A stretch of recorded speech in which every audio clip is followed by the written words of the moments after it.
Another round of drinks. But these beers aren't for drinking.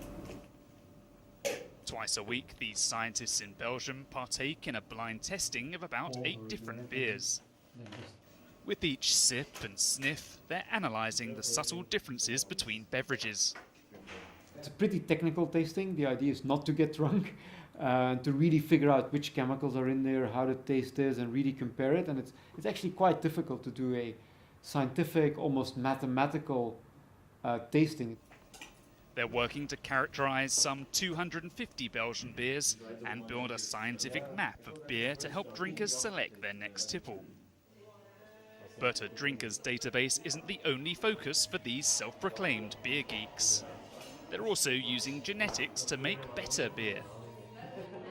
Brewers in centuries past reused the best yeast over and over again for their beer, even though they had no knowledge of genetics. It's the same principle here, only on a much larger scale. Using some of the latest technology to make even better yeast. We're, for example, using robots to cross different yeasts, making millions of new strains or variants of yeast and testing which ones are the better ones.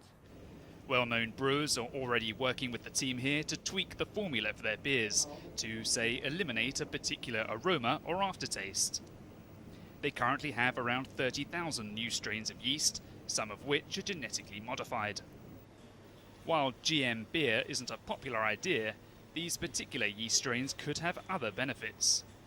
Biofuel industry or in the pharmaceutical industry, genetic modification is a great way to make yeast produce certain chemicals, certain medicine. There's plenty more work and beer to keep the researchers busy. But with no hiccups along the way, they're confident of success in their quest for the perfect beer. What goes into horse